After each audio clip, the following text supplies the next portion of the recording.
So Sammy, I'm going to let you in a secret here before we finish up. You're talking to All-Ireland club royalty here in Mr. Frankie Dolan. Kicked the winning point in 2013. And he tells me he was happier to get a kiss off Shane Curran than he was to get a medal going up the steps of Croke Park. So, don't know about that, Evan. I have a different experience. We lost the 2009 All-Ireland Club final to St. Gall's. Personally, I understand why it has to be changed, but I think it has lost a bit of its razzmatazz. Not being on Paddy's Day. I remember going on a holiday with our club and in Shannon Airport watching Frankie kick the winning score to win the All-Ireland club that day from Shannon Airport. So excellent memories, and Brigids are the same colours as us. But with Sunday in mind, Sunday, isn't it? I know you'll be watching from the prawn sandwich seats, Frankie. So tell me, who's going to pick up Conor Glass? I'd imagine Eddie Nolan will pick him up.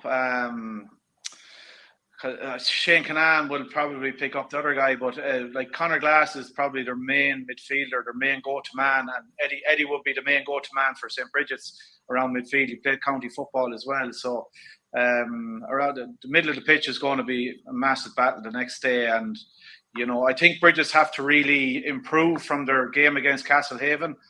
They got a little bit of a thumping around the middle of the pitch the last day, I thought, and they're coming up against two serious guys for the Glen now the next day, and they're really going to have to be on their game now. Whether Bridges change it up or not, I don't know, but probably won't. They'll probably go with Shane Canan and Eddie in midfield against the two lads. Yeah, I'm interested with whether they bring Michael Warnock back from 6 to pick up Ben. Obviously he has pace, Ben is lightning, so I think that'll be interesting, or whether they put one of Mulholland or Dugan or one of these lads on him. Personally, I'm not too sure that. I think Pierce Frost and these lads will do fine in the inside line. I don't think Glen really rely on their inside forwards that much, although Danny Talon tends to drift. Alex Doherty's an injury doubt, but he's strong. But I think the lads can match up there. But for me, the key to stopping Glen is stopping Ethan Doherty.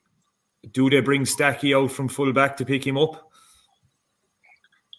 I'd bring him out, Evan, yeah. I was actually only talking to one of the lads there, Carmanian, the other day, and that's what the two of us agreed on that, same what you said. I just think Doherty is a very direct player. And I think we need a little bit of physicality around the centre-back position as well. I know his brother Ronan has been there the last number of games as well. He doesn't have that physicality that the likes of O'Brien would have, or the mobility and that drive going forward. And, O'Brien is a pure footballer as well.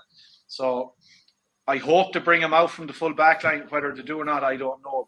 But Doherty's going to take serious watching. And, Kieran McFall as well, he's going to be a serious option for the Glen getting forward as well. Very, very direct player. He's a class act, and it'll be interesting to see will Bridges stick a runner on him even, just to, because teams run at Bridges to struggle at times. So I'm sure Malachy O'Rourke has his homework done, and that's one area he probably could be targeting is, really go at them. They're a young team, and go direct at them. Cur Finn ran at them directly, possibly could have got 2 or 3 goals. Castlehaven done the same the last day, particularly in the second half, hit the crossbar twice. So it'll be interesting to see what Malachy O'Rourke brings to the table now on Sunday.